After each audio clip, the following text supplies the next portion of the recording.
In this episode, we tell the money story of a beautiful couple, founding pastor of Nashville Life Church, Pastor Alvin Love II, and his lovely wife, who also happens to be the most decorated gospel singer of all time, 15-time Grammy winner CeCe Winans. I hope you enjoy it. Let's get some money. You're watching a live recording of the New Money, New Problems podcast. Subscribe now at newmoneynewproblems.com/podcast. That's newmoneynewproblems.com/podcast.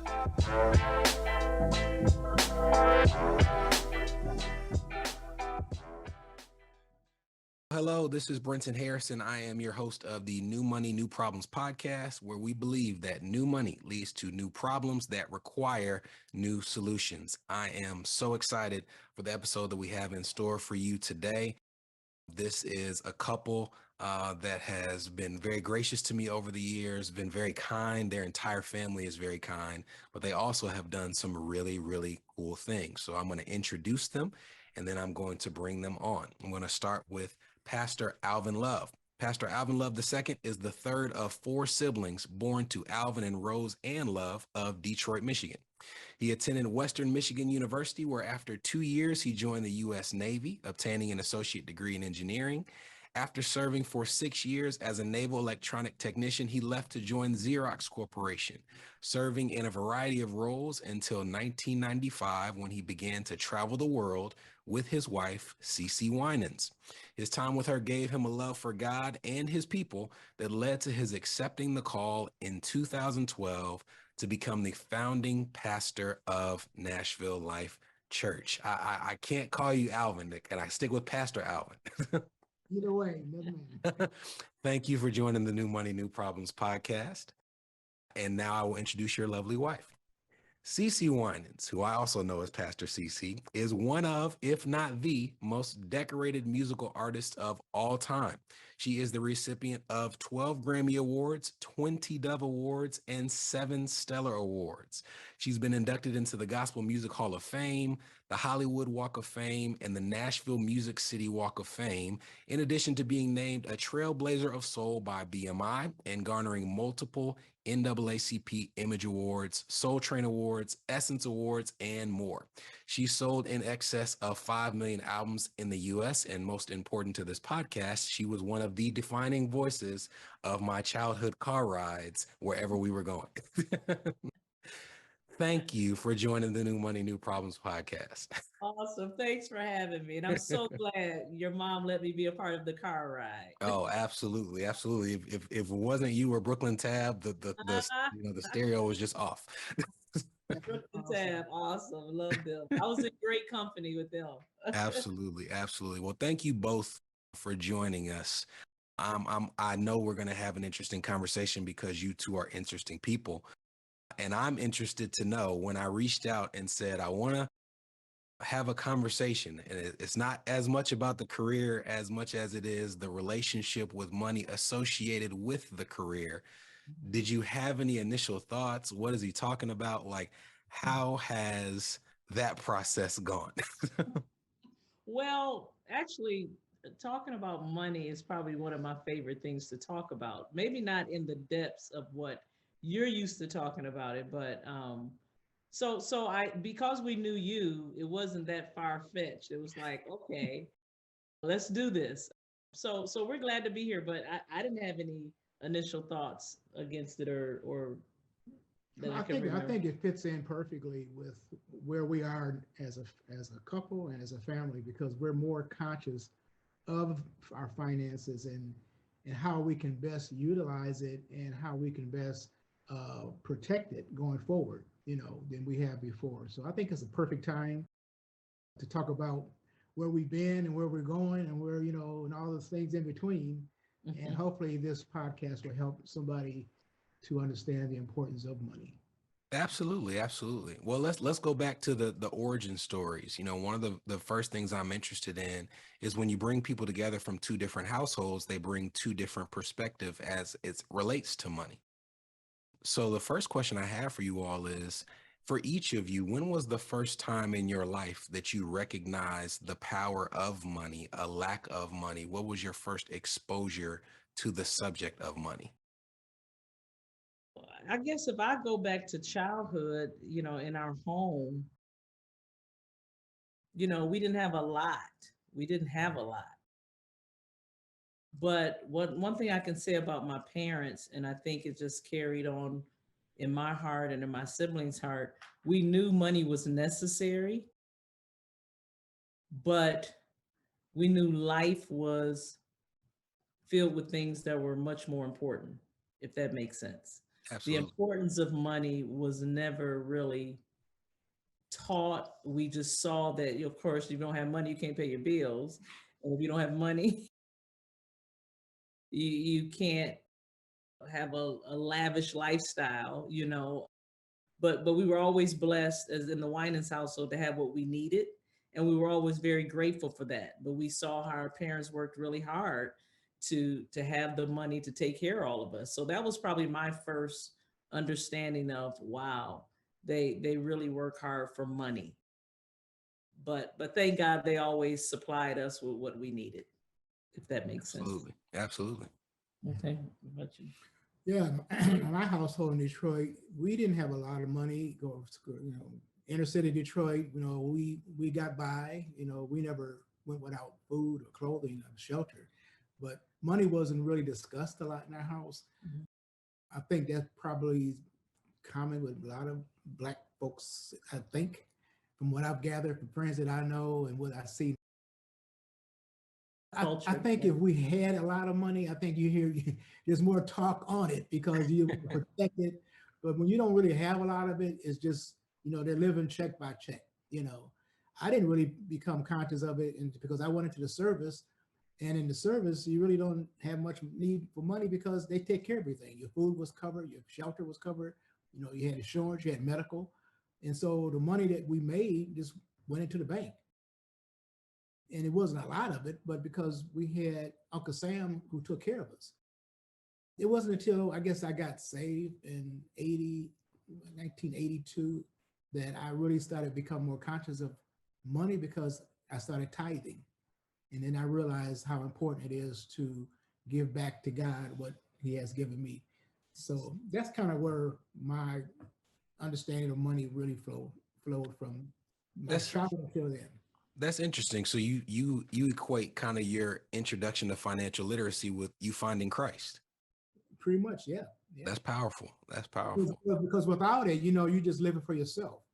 As long as I was single, so as long as I had what I needed, I didn't think about the future or, Or other or people other as people. much. As long as Right. I was covered for what I needed. And that's the selfish attitude, that we have before we have Christ. Right. As long as I'm good, I'm good, And but being married, enjoying getting saved, yeah, that changed everything. I was having a conversation with a friend, and obviously there's various belief systems, and they have different rules, suggestions on giving back to the body. I was talking to a friend of mine who is a generous tither, and we were saying that in some ways tithing is a budgeting exercise where you are trying to figure out, how do I take care of this part first, put it to the Right. side, and manage with what's left. So that's very insightful. You said something. You said you talked about Christ. You also talked about when you were single, and at some point in time you were no longer single. So how did you all meet? We met in a bowling alley. Actually, it was a youth outing in Detroit, Michigan. I was living in Charlotte, came home to visit, and Alvin was there, and we met there. But then, really, at our church, when we started talking a little bit, Mhm. we went to this. He had joined the church, my home church, and so bowling alley, then at church. That's how we met. Very nice, very nice. And early in your relationship, I know at one point you were both on the road together, but was that the case from the beginning of your marriage? No, Alvin worked for Xerox. Yeah, you that's a Sales. beauty school. He was in sales, and I sang, and it wasn't until what year did you start traveling with me? 1995, 1995, and you had been at Xerox for how many years? 19. 19 years. Mhm. Okay, and so then he came out on the road with me because up until that time I was traveling with my brother BB. So when we knew we were going to start doing solo projects, I felt like I needed somebody to be with me. You know, BB was always with me, so I was taken care of. And he understood that somebody needed to be with me as well. He wasn't happy about coming off his job because he'd always worked, always been the breadwinner. And so when I asked him, I knew it would have to be something that the Lord would have to do in his heart for him to say okay. And so he hesitated for a little bit, and then he decided to go for It's it. funny because we're talking about money. You know, this was a part of my career at Xerox where I went from being a service technician to sales, and started really doing well in sales to a point where she asked me to come off my job when I was at the peak of my performance. And so I was like, "You want me to come off now?" You know, but it was ironic that God chose that time because He made me realize that it was going forward that He had me looking at and not looking at the past or the current situation. Yeah. How long did those conversations last? I would like to say that I have no pride wrapped up in the money that I earn, the things that I can purchase. But there is some element of human nature, you know, and there are conversations that if I describe it 5 years after the conversation with my wife, it was a conversation, but in the moment, it was an argument. No, it wasn't. I don't think it lasts that long. I mean, I asked him, and he took a minute, and then he called me one day and was like, "Okay, I'm ready to do it." So I was like, "Okay, you know." I mean, I think everything happened so fast because, I mean, when she decided to go solo, it wasn't something that really was planned. Well, we had BB. It was a contract, but we didn't plan at that point. Right. Well, I wasn't aware of it until she said, "I want you to come go out on the road with me." But it made sense because, like she said, she was traveling with her brother, and she said, "Well, I need you to come out with me." I didn't think about what God had planned for the future. I was just looking at right now. I'm doing well at Xerox. I wasn't looking forward to leaving, but I knew that this was something that I needed to do and to travel with her. So it just worked out that way, you know. Yeah, I don't remember it taking that long. It wasn't a long conversation. No, we didn't have. I knew it was something that God had to speak to him on, and he did. Yay. Well, you know, to me, I think that's very interesting. And when I talk to people who are in the music industry or travel frequently, it at some point in time with just the travel and trying to navigate money, you have to bring people you trust into the equation to manage it, to report to you on what's going on. What has that been like as you've navigated success? Wow. Great question. We have been blessed. Let me see. I did it for quite a few years without a business manager. I shouldn't say quite a few years, but a few years. Let's just say a few years where we handled everything ourselves. And then when we came to Nashville in '89, I understood in order to go forward properly and to make sure everything was taken care of, that a business manager was needed. And so we've had a business manager probably since about that time, 89, 90. And so it was wonderful. it was wonderful. I mean, for several reasons. When we were both traveling, I mean, just the simple things of paying your bills and making sure your taxes are paid on time, because when you're traveling, that's what you're focused on. You're just traveling, you know, and unfortunately, a lot of times you don't think about a lot of things you should think about because you're just so into the grind of doing what you do. So having a business manager was life-changing for us both. And at first it was funny because I remember when we first started talking about having Mr. Kirk Martin was his name, of Martin and Associates. We love him. He's no longer with us. He's gone on to be with the Lord, but was very, again, you know, like I can handle our own bills. I've always did this. I've done this and I've done that. And I'm like, okay. And then finally, he went from that extreme to, I don't want to see nothing. Just send everything over to I didn't realize how many different irons in the fire, you know, financially, that was involved with her, you know, because she had to pay her band, her singers, Singers. promoters, and I mean everything that she did. I just took for granted that that was handled, not realizing that somebody had to do that. Absolutely. And when it falls in your lap, and looking for their checks on time, it became more than I had the knowledge of. So we had to definitely get a professional company to come in and handle all those things. This is the New Money, New Problems podcast, a show for successful professionals searching for the tools they need to navigate financial opportunities and obstacles they've never seen. We'll be right back. Are you wondering what new money problems you might be overlooking in your financial life? If so, we've got great news. We've crafted the New Money, New Problems Gap Finder to identify potential weaknesses in your finances in areas ranging from budgeting, investments, insurance, and even the threat your extended family's finances could pose to your household. Please head to newmoneynewproblems.com/gapfinder to complete it today. Again, that's newmoneynewproblems.com/gapfinder to take the assessment.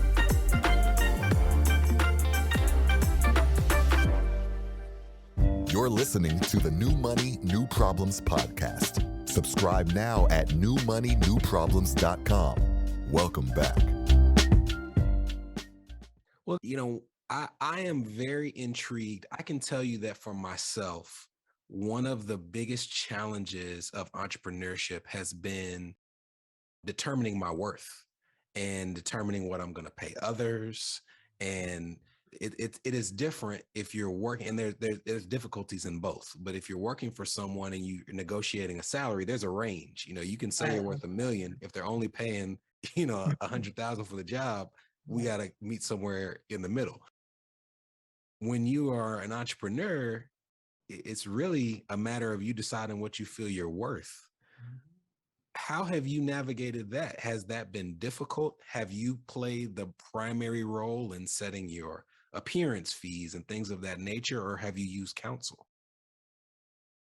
Definitely use counsel. I mean, when you're in the industry, there are ranges. You have some who make a lot more than you, but for what we do, you can definitely there are ranges. You're dealing with promoters.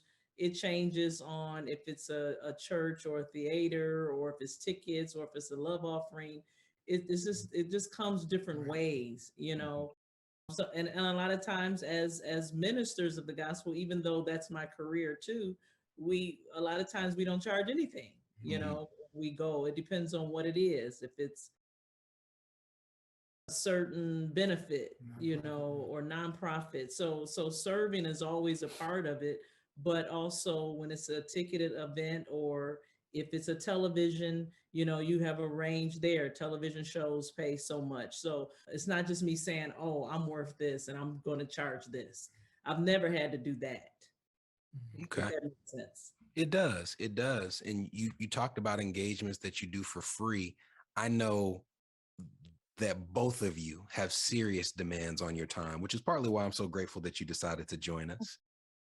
Even beyond money, when you discuss just time and the number of people making requests of it, have you come to an agreement on how you process what you say yes to and what you say no to? Is it gut feeling? How do you even navigate the schedules that you maintain on a daily basis? Wow, that's a good question. I think let me say this. I don't know if this will answer your question, but with CeCe, if someone says, I want you to come and I want you to just kind of greet our people and maybe say hello, sing a song, they don't realize that they're taking away a day, And so I think with her, it has to be something that has to make sense for that day, because when you block off a day to do something like that, you're also eliminating a possibility of a performance coming in, So a lot of times you got to navigate, do I want to lock this date in for something that's maybe gratis or something, maybe a love offering, opposed to a promoter coming in with a paying date, Also, she has to factor in that she has singers and band people who are dependent upon her making money so that they can make money. Because if you don't keep those guys busy and girls busy, they're going to be with somebody else. You know what I'm saying? So we have to It's factor. more than just me. Yeah, People so don't she's understand that. she's a business in herself because of the number of people who are on the downstream of her income, you know. So people don't realize that when they call for CeCe, they're calling for 14 people. They're calling for a road manager, they're calling for a sound technician, they're calling for Manager. 5 band members, 3 singers, a manager, a booking agent, are all in that fee. So they said, wow, she goes for that much. Well, we got to pay a lot out of that. You know? What is the conversation when someone truly doesn't understand? Is it as simple as, well, thank you for asking, but we're not going to be able to do this? Well, the thing is, we have people who take we don't calls. take those calls. You Somebody know, else talks. Yeah. I mean, you know, there's people that I talk to who are friends of mine, and if I can make something, and a lot of times I want to make it, then I'll try to make it. But to your question, it's something that you always evaluate. It's not just a straight formula sit in place, for right. it. Because again, we are people of God and we're people of faith, and so being spirit led is a huge part of what I accept and what I don't accept. But also looking at my time, being a wife, being a mother, being a grandmother, and we have a church. So you know, it's changed over the years. You know, now I'm 57 years old. When I started out doing this, I was about 18. You know, so I don't even want to be on the road that much. So now it's like I don't even want to leave the house. So that's becoming very, very more specific in me leaving out, because it's wear and tear on the body as well. So I'm in a stage now where I'm reevaluating. I'm going on a tour coming up. I haven't toured in years. So I'm going to see, you know, how many shows I can do. You know, the promoters can come and say, hey, can you do 4 shows in a row? I'm like, absolutely not. I used to be able to do that. 40, 90-minute shows. Yeah, that's a lot of work. But now you have to reevaluate that. So it's something that year to year, I kind of have to look at and say, you know, have we spent enough time together as a married couple? You know, the kids are grown now. So like I said, now it's my grandbaby, you know. So different things I would do to say, okay, I'll be out on the road these many days, or I'll go overseas for this amount of time and that's it. Then I got to be back, you know. So it's just a ongoing reevaluation, balancing act. You know, you brought up that balancing act and you mentioned the church, and that was where I was headed next. So the church started in 2012, or you became senior pastor in 2012.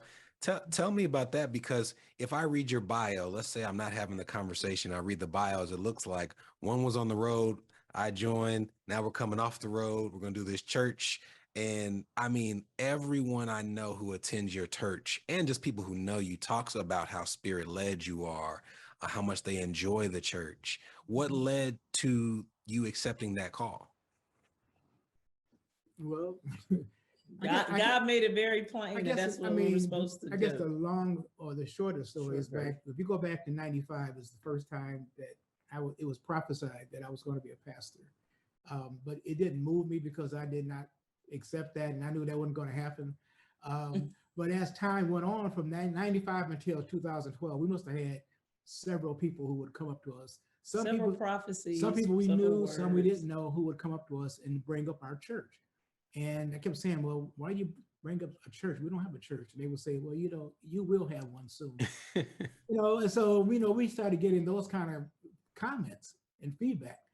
And so in 2012, my son was really the reason why the church started, because he had gone to Australia. He found the Lord, came back home after about a year, and was really motivated to share the gospel with his friends. Yeah. And he started taking people to his house, and he got so many people that he started to ask them, can they come to our house? And that turned out to be 40 people who came to our house in November of 2011, which carried over to March of 2012, where we had 80 people coming to our house. And so we knew the prophecy had gone forth over me. The people were in my living room. His eyes were open. The living room, people were in my living room. The lady who was conducting the services asked how many people didn't have a church home, and about 40 hands went up. And she said, if you guys are interested in starting a church, come back to the house next week, and we're going to start a church, and that's what happened. Oh, wow.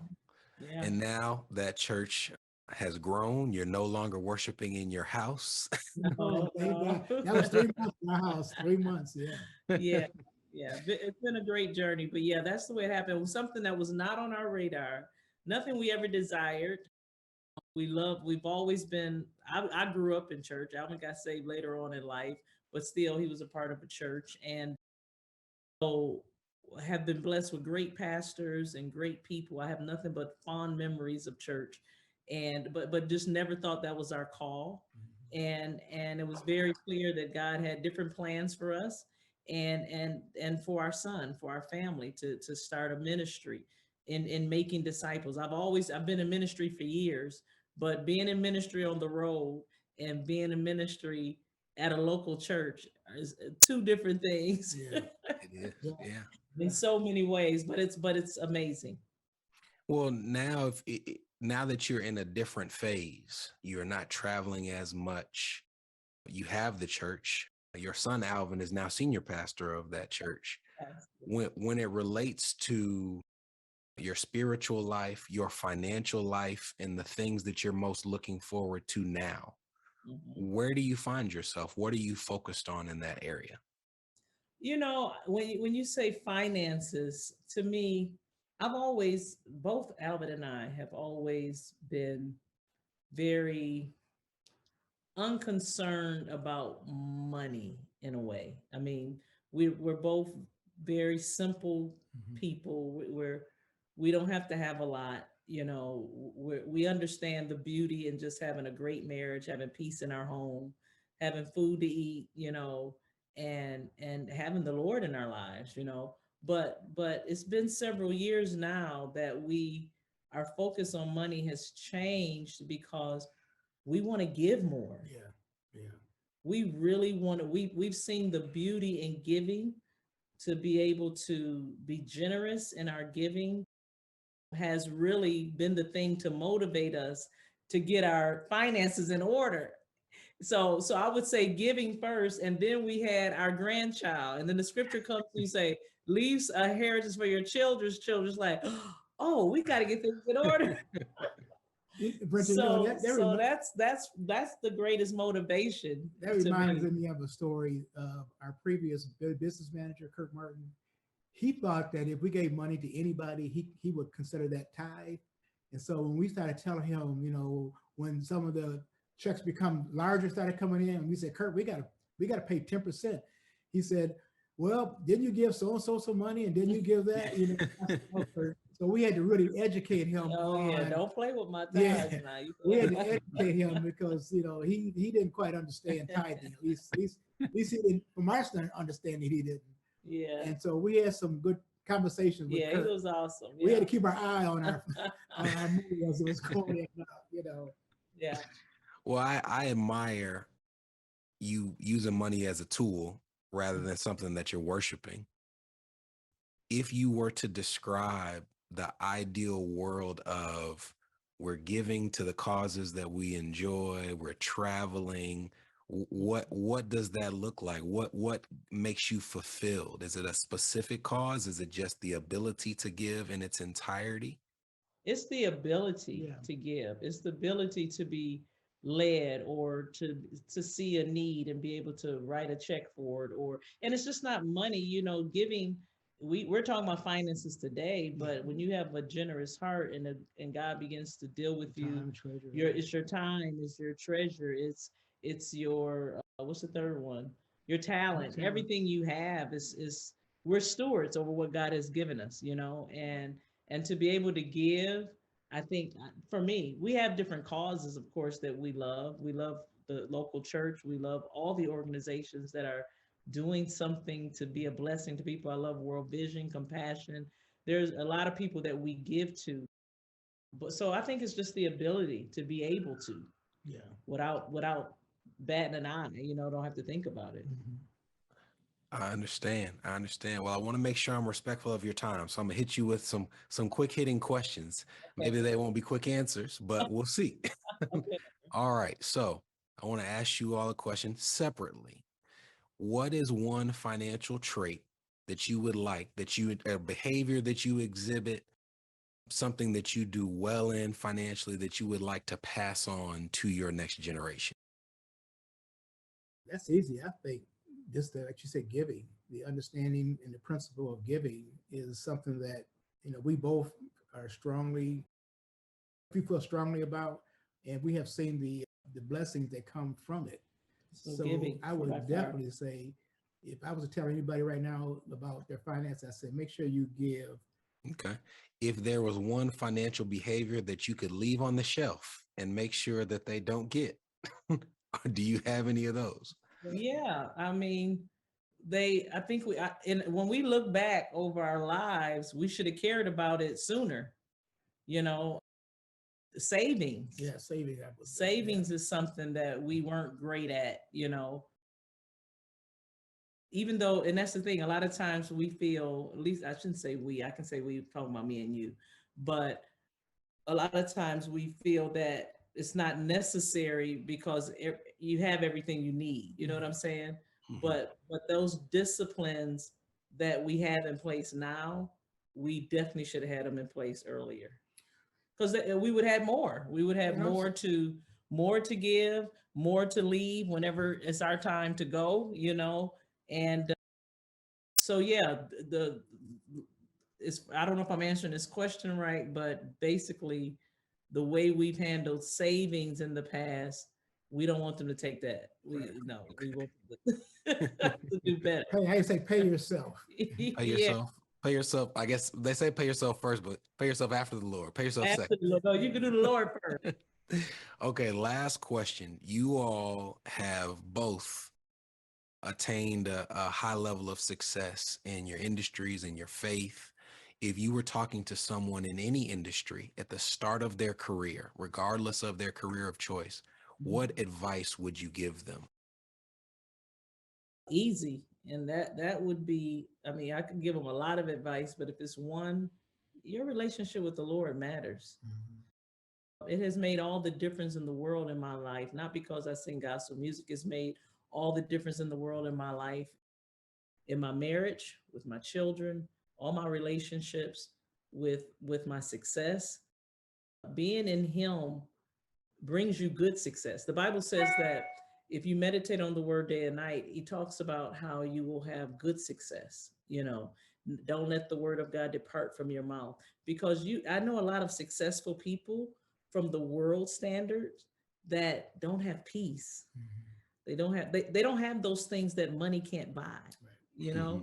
And my relationship with the Lord has enriched my life in so many ways that money cannot buy. Not to say the same thing that CeCe said, but we were talking to Marcus yesterday, and we found out that budgeting is something that we had never done very much of. It's almost like we had what we needed, and we just moved on, but never sat down and really said, okay, we're going to put this aside for this and this aside for that, and really start categorizing where we want to put our money, except for tithing. We didn't talk about savings very much, but we tithe, and then we made sure we had paid our bills. And if what was left over was just left over. Investing, not allowing your money to really work for you. And so, that's another thing. We found out that your money could be working 24/7, and that's what people don't realize, is that money is a tool, like you said earlier. It's a tool that can take care of you, and it can take care of your next generation. And the Bible says, and put away for your children's children, and that's something that I think we didn't really grow up with, that kind of concept in our homes as we should. Right. It was almost like, do I have enough for myself? And let our kids take care of themselves. But that's not God. God says that we're supposed to leave an inheritance for our children's children. Yeah. And so for us, we were fortunate that our children, our two kids, didn't have tuition aid. We paid for their schooling. We paid for their private schools. And so now they're benefiting because they don't have to put aside money to pay for their student loans to pay for. Right. And I told my son many times, I said, ask how many of your friends here. And he said, Dad, well, you're right, because most of them have tuition that you're paying for. Yeah. So that was one thing that we did with our children, to make sure that they can carry on to that same to their children. what we put into them, they can carry that forward. You know. But your main thing was budgeting. Budgeting, right? Budgeting and investing. Yeah. Well, those are wise words, and that's how we'll end it. I appreciate you all. I appreciate your time, your talents, and I appreciate you being guests on the New Money, New Problems podcast. Thank you. So we're honored to be here. Thank you so much for having Much us. success to you too, Brenton. Thank you. Thank you.